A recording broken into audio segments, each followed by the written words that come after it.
আসসালামু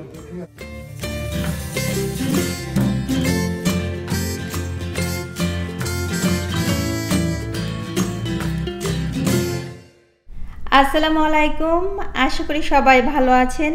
আলহামদুলিল্লাহ আমরা ভালো আছি।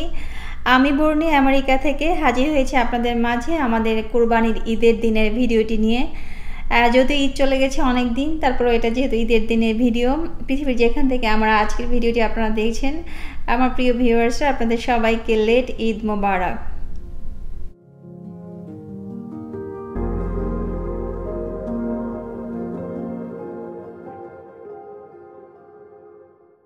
তো আমাদের ঈদের দিনটি শুরু করেছিলাম আমরা স্বাধীন ভাইয়ের বাসা দিয়ে। দেখতে পাচ্ছেন আমরা এখন আছি স্বাধীন ভাইয়ের বাসায়, আমরা সবাই আছি এখানে, দু একজন হয়তো বাদ আছে। আর একে একে আমরা সব বাসাতেই ঘুরবো, প্রত্যেকটা বাসাতেই আমি কিছু কিছু ভিডিও রেখেছি, তো সে কারণে ভিডিওটা একটু বড় হয়ে গেছে। আর আপনারা যারা আমার নিয়মিত ভিউয়ার্স আছেন, আপনারা জানেন আমরা মোটামুটি অনেকগুলো পরিবার, 7টা পরিবার আছে এখানে। তো 7 বাসায় যদি কিছু কিছু সময় থাকি তাহলে কিন্তু অনেক সময় লাগে। আর যেটা হয় যে ঈদের প্রথম যে বাসাটাতে যাই সেটা শুরু করতে লেট হয়ে যায়, বের হতে লেট হয়ে যায়। তো যাই হোক, এখন 12টার মতো বাজে। তো এখান থেকে আমরা যাব হচ্ছে দাদার বাসায়। দাদার বাসাটা হচ্ছে নতুন। আমার লাস্ট ভিডিওতে আপনাদেরকে বলেছিলাম যে দাদা বাড়িটা ছেড়ে দিয়েছেন, কেন ছেড়ে দিয়েছেন। তো আজকের ভিডিওতে সেটা দেখাবো, দাদা নতুন বাসাটা শেয়ার করবো আপনাদের সাথে।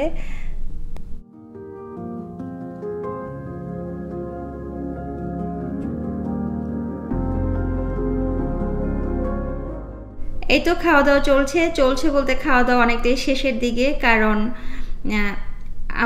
আমার আসতে একটু লেট হয়েছে, বাকিরা অনেক আগে আসছে, আমি 1.5 ঘন্টা লেটে আসছি। তো সে কারণে বাকি সবার খাওয়া দাওয়া শেষ। আর ঈদের ভিডিও মানে তো হচ্ছে শুধু খাওয়া দাওয়া দেখানো। আপনারা যারা আজকে আমার ভিডিও পুরোটা দেখবেন তারা দেখতে পাবেন আমরা ঈদের দিনে কতবার খেয়েছি, এবং আপনারা হয়তো 2-1 বলতে বাধ্য হবেন যে আপনারা একদিনে এত খাবার কিভাবে খান। অ্যানিওয়ে, স্বাধীন ভাইয়ের বাসা থেকে আমরা এখন বিদায় নেব এবং যাব দাদার বাসায়।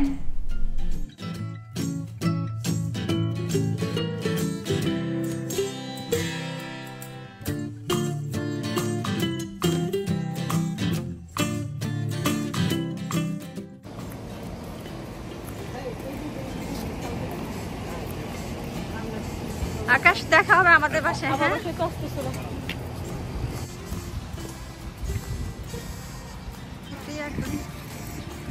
পানি দিয়ে কি হাঁচি সমস্যা পানি দেখছে রে, পানি দেখছে, পানি দেখছে।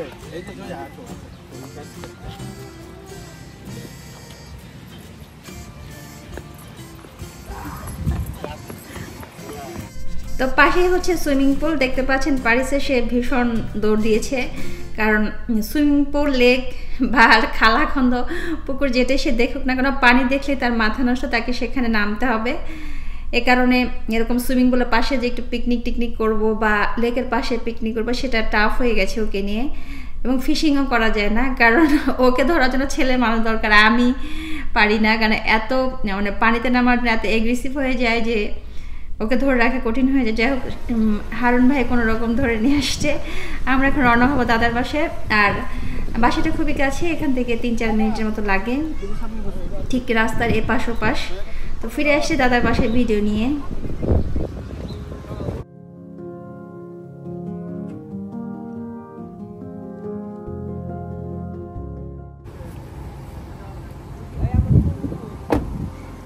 আমার ডায়াপার ব্যাগটা কিন্তু বের করতে হবে।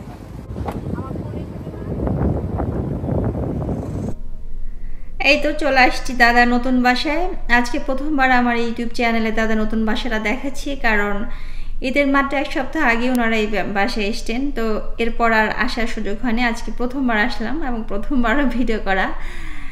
তো আমার লাস্ট ভিডিওতে দাদার পুরনো বাসাটা দেখিয়েছিলাম, সেখানে বলেছিলাম দাদা এই বাড়িটি ছেড়ে দিলেন, না ছাড়তে বাধ্য হলেন। আসলে দাদা বাড়িটি ছেড়ে দিয়েছেন নিজ ইচ্ছায়, ছেড়ে দিয়েছেন কারণ বাড়িটা অনেক ছোট ছিল। এটা অনেক মোটামুটি অনেক বড় একটা বাসা, ভিডিওতে যেমনই দেখাচ্ছে না কেন বাসাটা বাস্তবে অনেক বড় এবং অনেক বেশি খোলামেলা, আর ডিজাইনটাও খুব সুন্দর। এখানে ওনারা 4 জন ফ্যামিলি মেম্বার্স, এক ছেলে এক মেয়ে এবং হাজব্যান্ড ওয়াইফ। তো এই 4 জনের জন্য অনেক সুন্দর একটা বাসা এটা। তো আমি আমার ভিডিওতে প্রায় একটা কথা বলি, বিশেষ করে ওনারা যখন বাংলাদেশ থেকে আসলেন মাত্র, তখন বলেছিলাম স্বপ্নের দেশ আমেরিকায় পা রাখলেন বাংলাদেশ থেকে আসা এই 5টি পরিবার। তো দাদা তার স্বপ্ন পূরণের পথে আস্তে আস্তে এগুচ্ছেন। দাদা অলরেডি নিজের গাড়ি কিনেছেন। এটা যদিও ভাড়া বাড়ি, হয়তো সেদিন খুব বেশি দূরে না দাদা তার নিজের বাড়ি কিনবেন। এখন একটা গাড়ি কিনেছেন, হয়তো সেদিন খুব বেশি দূরে না, যেহেতু ওনারা 4 জন ফ্যামিলি মেম্বার্স এবং 4 জনই জব, এখন 3 জন জব করছেন, ছেলে মেয়ে এবং দাদা। ভাবি এখনও জবে জয়েন করেনি। তো নর্মালি আমরা থাকি হচ্ছে টেক্সাসে ডালাসে আমি বারবারই বলে পাবলিক ট্রান্সপোর্ট নেই। তো সেক্ষেত্রে সবার জন্য একটা করে গাড়ি লাগে। তো সেক্ষেত্রে হয়তো খুব বেশি দূর না, দাদা পরিবারের প্রত্যেকটা মেম্বার্সের জন্য গাড়ি কিনবেন। তো সে কারণেই বলা যে আমরা যারা সাধারণ মানুষ আছি তাদের জন্য আমেরিকাকে স্বপ্নের দেশ যদি বলে থাকি ভুল হবে না। কারণ এই দাদার এই স্বপ্নটুকু যদি দাদা তার নিজ দেশে যে অবস্থায় উনি ছিলেন সেটা পূরণ করা হয়তো আদৌ সম্ভব হতো কি না বলা মুশকিল। কারণ ওনার ছেলের বয়স মাত্র 18 হয়েছে। তো সেই ছেলে পড়াশোনার পাশাপাশি পুরোদমে জব করছে। এখানে এদেশে বাইরের কান্ট্রিগুলোতে এটা সম্ভব। এটা শুধু আমেরিকা না, যত ভালো কান্ট্রি আছে সেখানে সবাই পড়াশোনার পাশাপাশি জবও করে, তার পড়াশোনার খরচটা নিজেই বহন করে এবং সে ফ্যামিলিতেও কন্ট্রিবিউট করে।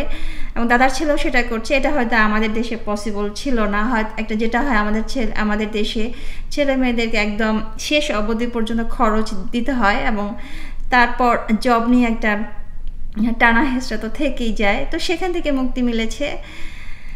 আর আমরা যারা ভালো অবস্থানে আছি আমাদের নিজেদের দেশে, আসলে সেটা তো কথাই নেই। আমি আবারও বলি, নিজের দেশকে ছোট করা না, আমরা যারা অনেক ভালো পজিশনে আছি বাংলাদেশে, তাদের জন্য বাংলাদেশ স্বর্গের মতো। কিন্তু আমরা যারা সাধারণ মানুষ, মধ্যবিত্ত মানুষ, যেখানে ছেলে মেয়ের পড়াশোনা, ছেলে মেয়ের জব, বাড়ি ভাড়া, এগুলো গুনতে যেয়ে মোটামুটি একটা হিমশিম খেতে হয়।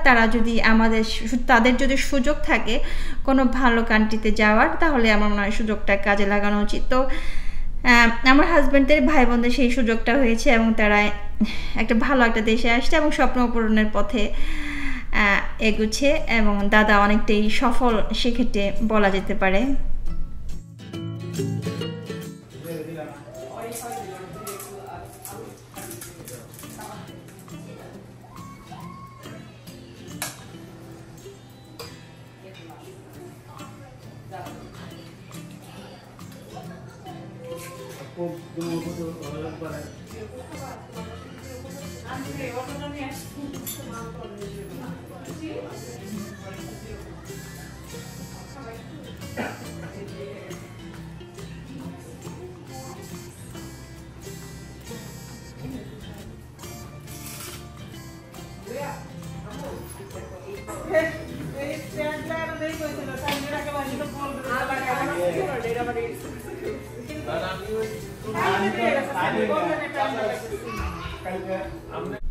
এই তো এদিকে খুব সুন্দর একটা ব্যালকনি, অনেক বড়। আমেরিকার বেশিরভাগ ঘরবাড়ি কিন্তু কাঠের তৈরি। আর নর্মালি কাঠের যে ঘরবাড়িগুলো বা যে ওয়েদার, সেই ওয়েদারে বাসাগুলোতে বারান্দা থাকেই না, বাট অ্যাপার্টমেন্টগুলোতে ছোট বড় একটা ব্যালকনি থাকে। বন্ধ করে দিতে হবে। চলে আসো সবাই, চলে আসো সবাই। জয়া পারিসকে নিয়ে চলে আসো।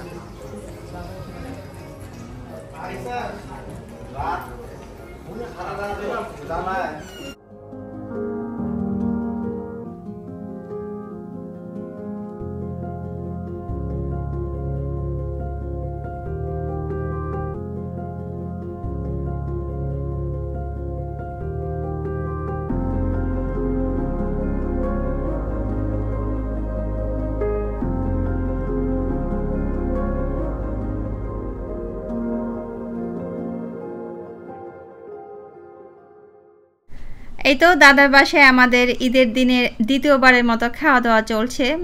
তো আরও প্রচুর ঘোরাঘুরি বাদ আছে এবং প্রচুর খাওয়া দাওয়া করতে হবে। যেটা হচ্ছে আমরা প্ল্যান করেছি আমরা যে বাসায় যাব সে বাসার যে রান্নাটা সব থেকে মজার, যার যেটা মজা হয়। একটা বাসায় কিন্তু সব খাবারই টেস্ট হয় না, দেখা যায় যে কারো হয়তো বিফটা খুব মজা হয়, কারো বিরিয়ানি, কারো কাবাব। তো আমরা সেটাই খাই, কারণ সব খাবার খেতে চাইলে তো এতগুলো বাসায় খাওয়া যাবে না। আর সবাই কষ্ট করে রান্না করেছে, একটু একটু না টাচ করলে কিন্তু যিনি রান্না করেছেন তার খারাপ লাগবে। তো যাই হোক, এখানে আমরা যার যেটা পছন্দ সেটা খেলাম। আর আজকে যেহেতু এই বাসার প্রথমবার দেখালাম, অনেকের কাছে প্রশ্ন জাগতে পারে এটা কোথায়। এটা হচ্ছে ফ্রিস্কোতে, আর এর ভাড়াটা পড়েছে, মেন যে ভাড়াটা সেটা হচ্ছে $1800 কিছু বেশি, আর তারপর আদার্স বিল নিয়ে টোটাল $2000 কিছু বেশি পড়েছে। এই তো আর এই যেহেতু এটা ঈদের দিন ছিল, বাসাটা ওভাবে যে পুঙ্খানুপুঙ্খভাবে ঘুরে দেখানো, সেটা দেখানো সম্ভব হয় না, আর আমার অতটা মাথায় ছিল না। তো আবার যখন আসবো তখন হয়তো আবার দেখাবো। বাথরুমগুলো দেখানো হয়নি, বা কেমন বাথরুমগুলো, বা কতগুলো ক্লজেট আছে। নর্মাল এই ধরনের বাসা বাড়িগুলোতে 3-4টা ক্লজেট থাকে, 1টা বা 2টো প্যান্ট্রি থাকে। তো অন্য সময় এসে হয়তো আবারও দেখাবো। তারপর তো আমরা খাওয়া দাওয়া শেষ করে যাব হচ্ছে আমাদের বাসায়।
বিদায় নিব এখন দাদার বাসা থেকে। দাদা তার স্বপ্ন পূরণের পথে আরও সামনে এগিয়ে যাক, স্বপ্নগুলো আরও সুন্দর হোক, সামনের দিনগুলো আরও সুন্দর হোক, সে আশা রাখছি। আর যে কথা না বললেই নয়, এতক্ষণ পর্যন্ত আপনারা যারা আমার ভিডিওটি দেখছিলেন, আমার কথাগুলো শুনছিলেন, পৃথিবীর যেখান থেকে আমার ভিডিও দেখছেন, আপনারা যারা আমার নিয়মিত ভিউয়ার্স আছেন, এবং আজকে যিনি প্রথমবার আমার ভিডিওটি দেখছেন, আপনাদের সবাইকে অসংখ্য ধন্যবাদ। ওকে, চলে আসেন। হ্যাঁ, অল্পক্ষণের মধ্যে।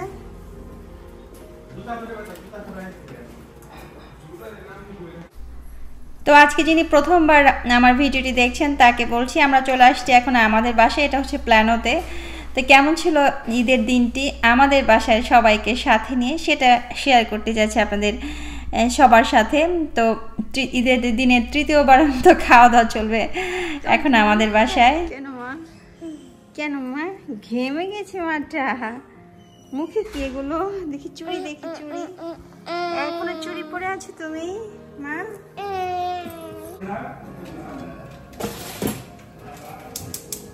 এই লাইটটা, এইটা একটু অন করে দাও।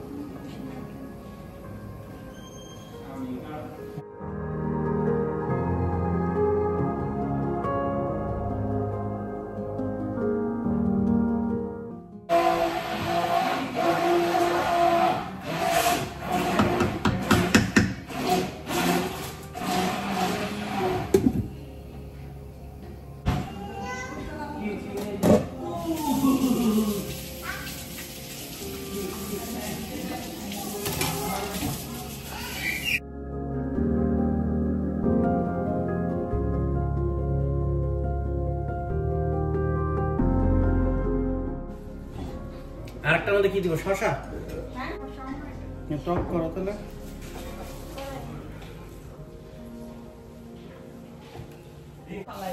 হ্যাঁ, 1 সেকেন্ডে বাড়ি করতে। এই তো খাবার দাবার সব রেডি করাই ছিল, এখন শুধু গরম করলাম। আর চটপটি ফুচকার মাঝে মশলাটা মেলালাম, কারণ আগে মশলা দেওয়া থাকলে ভালো লাগবে না, আর পানি উঠে যাবে। আর হচ্ছে বোরহানি বানানো বাদ ছিল, ওটা আমার হাজব্যান্ড করলো মাত্র। তো তো আর রান্নাবান্নার মাঝে ছিল বিফ দম বিরিয়ানি, যেটা আমার খুব ভালো হয়, আর ফুচকা, তারপর হচ্ছে হালিম, তারপর আমি একটা সন্দেশ করেছিলাম, তারপরে তো সেমাই। এগুলো অনেক বেশি, অনেক হরেক রকমের আইটেম না, যেহেতু আমরা একই দিনে অনেকগুলো বাসায় যাব, প্রত্যেকটা বাসাতেই খেতে হবে, তো এক গাদা আইটেম করলে সেগুলো নষ্ট হবে শুধু শুধু। তো আমাদের বাসায় মেনলি সবাই বিরিয়ানিটাই খাবে, কারণ আমার হাতের দম বিরিয়ানি সবাই খুব পছন্দ করে। তারপরও আমি অন্যান্য খাবারও রেখেছি, যে যেটা পছন্দ করে সেটা খাবে। তো এই তো খাবার দাবার মোটামুটি রেডি, এখন ডাকবো সবাইকে।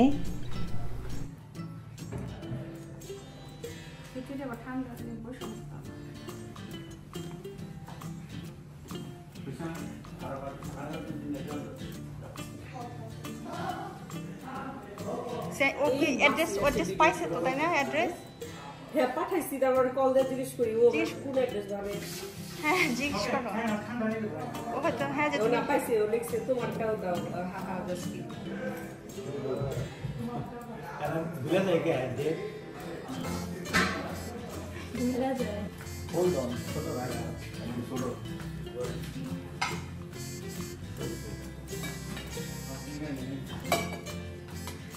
সব যা হামি যাবে খাই আসতেছে।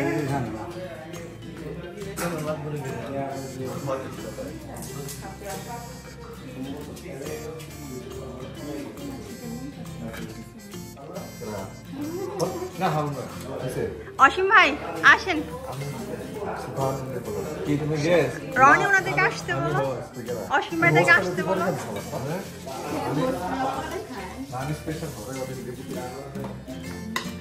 পানি না দিয়ে না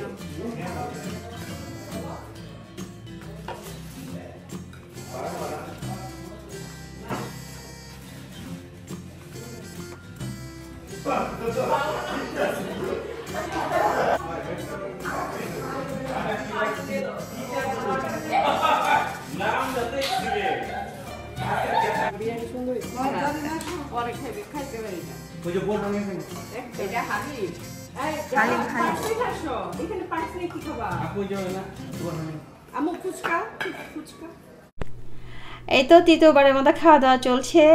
তো আমরা আমাদের ঈদের কুরবানিটা করেছিলাম ঈদের তৃতীয় দিন, আর কারণ প্রথম দিন এবং দ্বিতীয় দিন এত বেশি ভিড় থাকে। নর্মালি এখানের সিস্টেম হচ্ছে ফার্মে আমরা যে কোরবানির গরুটা কিনে ওখানে রেখে আসি, তারপর কোরবানির দিন সেখানে যে ওরাই জবাই করবে, তারপর কেটে কুটে দেবে। ভাগ করার সময় নর্মালি আমাদের লোকজন থাকে, আর তারপর মাংস নিয়ে আসা। কিন্তু ঈদের দিন বা ঈদের দ্বিতীয় দিন অনেক ভিড় থাকে, আর ওরা কোরবানিটা করে যেখানে ফার্ম থেকে সেখানে না, ফার্ম থেকে আরও অনেক দূরে, একদম শহর থেকে একদম গ্রামের ভিতরে অনেক দূরে জবাইয়ের ব্যবস্থা থাকে, কারণ শহরের ভিতরে এরকম গরু জবাই করা যাবে না, গরু খাসি যেটাই হোক কোরবানিটা করা যায় না।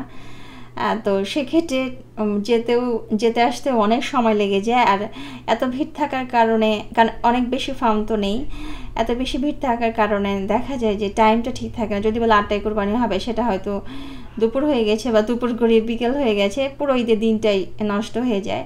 তো সে কারণে আমরা নর্মালি ঈদের তৃতীয় দিন কোরবানিটা করি, ঈদের দিনটা আমরা একটু ঘোরাঘুরি করি।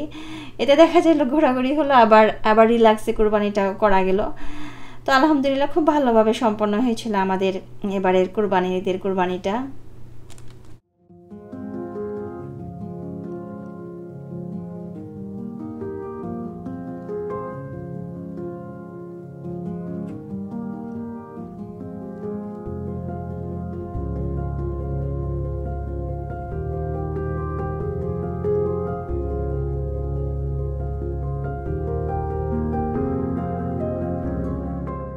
মাম্মি কি করছো তুমি? Mummy She was putting this in her mouth.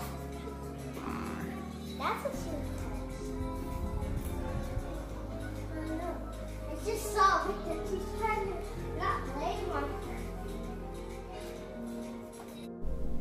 এখানে আছে শাম্মী এবং সাজ্জাদ ভাই, আমাদের বাসার ঈদের দিনের শেষ মেহমান।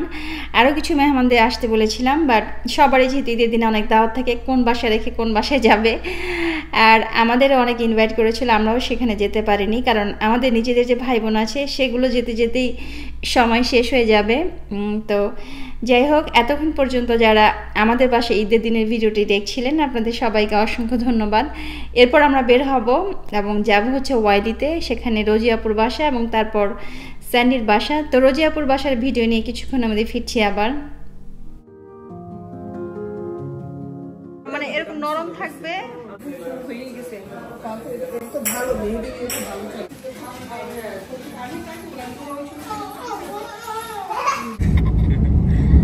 Sir, can you hit me, sir? Hey, beta, hey, beta. Hey, dude. Roar! No! Oh, shoot.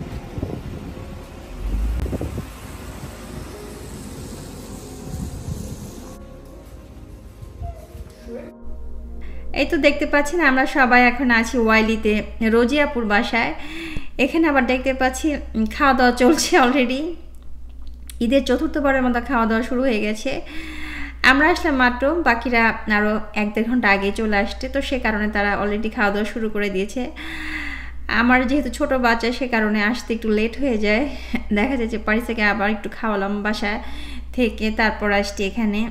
আমার হাজব্যান্ডরা হচ্ছে 3 বোন, 3 বোনের রান্নার হাতে খুবই ভালো। কারটা বেশি আমাদের সেটা বলা মুশকিল, 3 জনে খুবই ভালো রান্না করে। আর টাঙ্গাইলের মেয়েরা কিন্তু ভালো রান্না করতে জানে। আমার হোম ডিস্ট্রিক্টও টাঙ্গাইল, আমাদের দুজনেরই হোম ডিস্ট্রিক্ট টাঙ্গাইল। এর মানে না যে অন্য হোম ডিস্ট্রিক্টের লোকজন ভালো রান্না করতে পারে সেটা না, কিন্তু আসলে দেখা যায় যে টাঙ্গাইলের প্রত্যেকের রান্নার হাতে আমার কাছে মনে হয় রান্নার স্টাইলটা একই রকম হয়।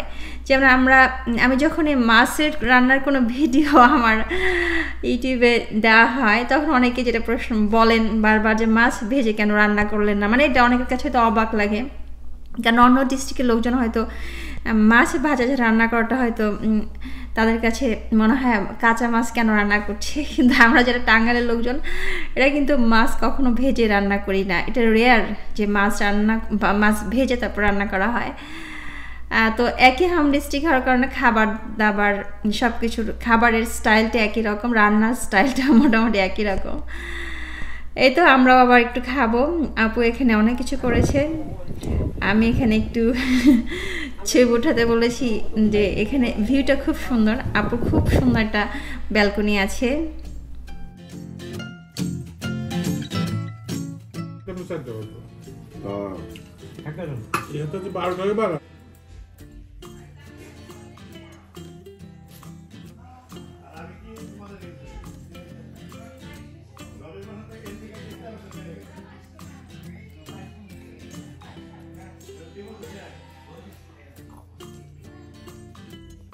গেলাম আমার দোকান খুলে গিয়ে না আমার গুছানোর ব্যাপার আছে না, আমি কেউ থাকলে গুছাই দেবে না, ড্রেস চেঞ্জ করবে ঠান্ডা পানি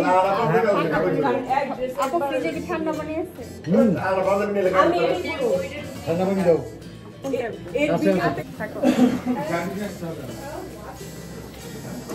নিয়ে এসে কল দিয়ে দিলে দুয়ের নামটা একটু নিয়ে যাও না, ফ্রিজের নামতে কষ্ট করবো। ভালো লাগে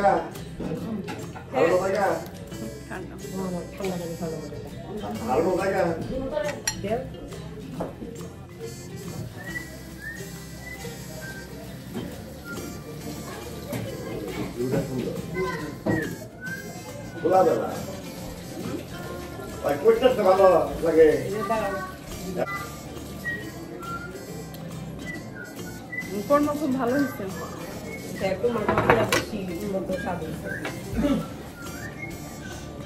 আপুর বাকে তাহলে কোরমাই জন্য লাগবে না সবসময় এক্সপার্ট ওই ফার্মের চিকেন না হাড়গুলো মানে না ওইখানে করে আমি আনি হাঁস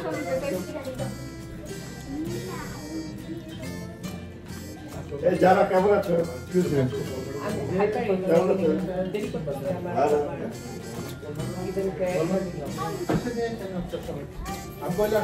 আপু আমার একটা কাঁচা মাছ লাগবে, কাঁচা মাছ।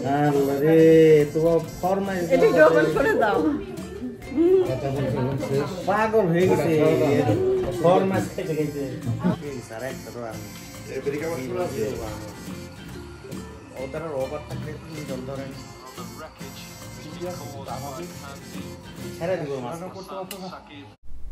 এই তো রাত এখন 9:30 বাজে। আমরা এখন আছি রোজিয়াপুর বাসায়। এখান থেকে যাব হচ্ছে স্যান্ডির বাসায়। স্যান্ডির বাসার ঈদ উদযাপনের মধ্য দিয়ে আমাদের দিনটি শেষ হতে যাচ্ছে। আর দুজনের বাসা খুবই কাছাকাছি, 3-4 মিনিটের মতো লাগে গাড়ি দিয়ে যেতে। তো যে কথা না বললে নয়, পৃথিবীর যেখান থেকেই এতক্ষণ পর্যন্ত আমার ভিডিওটি দেখছিলেন, আমাদের এই ঘোরাঘুরি দেখছিলেন, আমার কথাগুলো শুনছিলেন, আপনারা যারা আমার নিয়মিত ভিউয়ার্স আছেন এবং আজকে যিনি প্রথমবার দেখছেন আমার ভিডিও, আপনাদের সবাইকে অসংখ্য ধন্যবাদ। আমি ফিরে আসছি কিছুক্ষণের মধ্যেই স্যান্ডির বাসার ঈদের রাতের ভিডিওটি নিয়ে।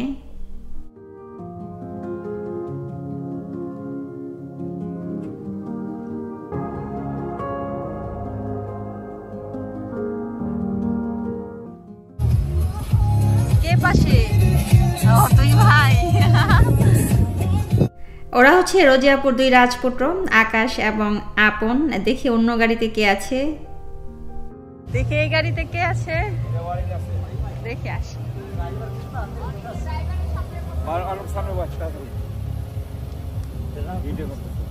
দেখি এই পাশেও ভাই বোন।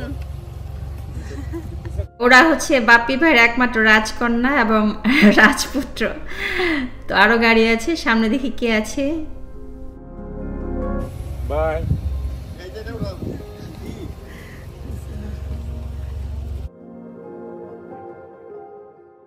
এই তো এই গাড়িতে আছে স্বাধীন ভাইয়ের 2 রাজপুত্র।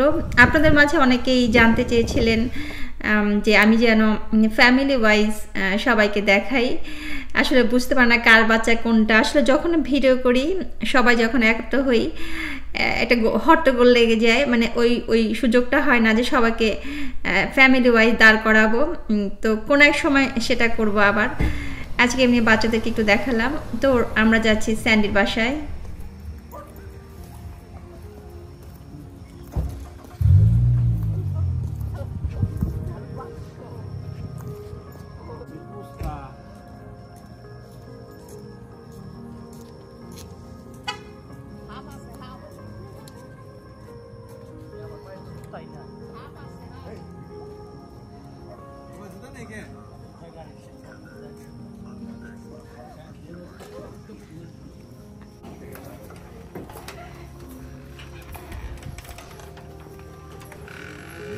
ঈদ মোবারক যারা।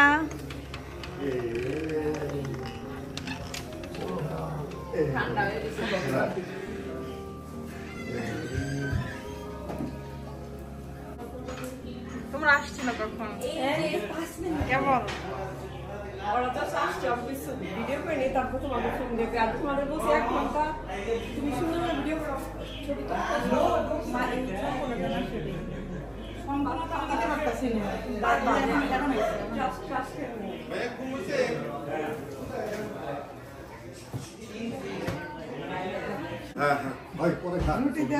প্লাবন ওই পাশে যাও, প্লাবন ওই পাশে যাও, ওই পাশে যাও, ওই পাশে অ্যাক্টিং করেন।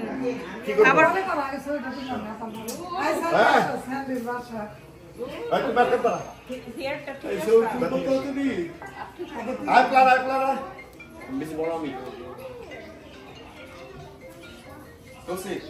ভালো করে তো ভালোই করছি, তাকাইলাম তো না।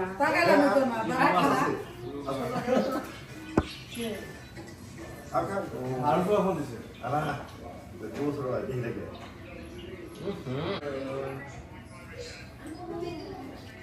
আপনারা নিতে থাকে মিষ্টি টিষ্টি কিছু?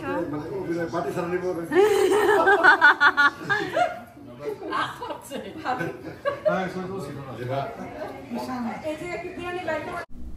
এই তো দেখতে পাচ্ছেন আমরা আছি এখন স্যান্ডির বাসায় এবং মিষ্টি খাওয়ার ধুম পড়ে গেছে। আমাদের ঈদের দিনের 5ম বারের মতো খাওয়া দাওয়া চলছে এবং ঈদের রাতের শেষ খাবার ছিল এটা। আর স্যান্ডির বাসা মানেই হচ্ছে হরেক রকম মিষ্টি, মনে হবে যেন মিষ্টির দোকানে আছি। তো আপনাদের মাঝে অনেকে আছেন আমাকে কমেন্টস করেছেন আমি যেন মিষ্টি রেসিপিগুলো শেয়ার করি। আমি আসলে এত ভালো মিষ্টি বানাতে পারি না। আমার রসগোল্লা এবং রসমালাইটা মোটামুটি ভালোই হয়, তারপরে যেটা হয় এক এক সময় খুব ভালো হয়, এক এক সময় আবার তেমন ভালো হয় না। বাট স্যান্ডির মিষ্টিগুলো সবসময় পারফেক্ট হয়। আর সে মিষ্টি রেসিপি কোনোভাবেই শেয়ার করতে রাজি নেই, ইভেন তার আপন বড় বোনদের কাছেও না। তারা বড় বোনরা বিভিন্নভাবে তার কাছে রিকোয়েস্ট করেছিল যে অন্য কোনো ভালো রান্নার শেখানোর বিনিময়ে সে মিষ্টি বানানো শেখাবে কিনা, তাতেও সে রাজি নয়। আর এই পরিবারগুলো বাংলাদেশ থেকে মাত্র আসছে, আর আমাদের দেশে তো আসলে মিষ্টির অভাব নেই। আর এখানে ডালাসে মিষ্টির ভালো কোনো দোকান নেই, কিছু ইন্ডিয়ান স্টোর আছে, মিষ্টির দোকান আছে, সেটা কিন্তু আমাদের দেশের যে রিয়েল টেস্ট, মিষ্টির যে রিয়েল টেস্টটা বা সন্দেশ বা রসমালাই, সেই স্বাদটা কিন্তু পাওয়া যায় না। সেই স্বাদ পেতে চাইলে বাংলাদেশ থেকে আমেরিকায় আসার সময় বা যারা ডালাসে সেটেল হবেন মিষ্টি বানানো শিখে আসতে হবে। এখানে খুব ভালো মানের দুধ পাওয়া যায়, তো মিষ্টি বানানোটা শিখে আসলে সেটা এখানে এসে কাজে লাগানো যাবে। তো যাই হোক, এই বাসায় ভিডিওটা খুব বেশি বড় করব না, কথায় কথায় অনেক রাত হয়ে গেছে। তো চলে যাবার আগে যে কথা আবারও বলতে হয়, পৃথিবীর যেখান থেকে এতক্ষণ পর্যন্ত আমাদের এই কার্যকলাপগুলো দেখছিলেন, আমাদের সঙ্গে ছিলেন, আমাদের ফানি কথাবার্তাগুলো শুনছিলেন, আপনি যেখান থেকে আমাকে সাপোর্ট করছেন, পৃথিবীর যেখান থেকেই আপনার মূল্যবান কমেন্টস রাখছেন, আপনাকে অসংখ্য ধন্যবাদ। বিদায় নেব এখন। ভালো থাকবেন সবাই, দোয়া করবেন আমাদের জন্য। অন্যরকম আর একটা ভিডিও নিয়ে আমি আবারও হাজির হব ইনশাল্লাহ। আল্লাহ হাফেজ, আসসালামু আলাইকুম।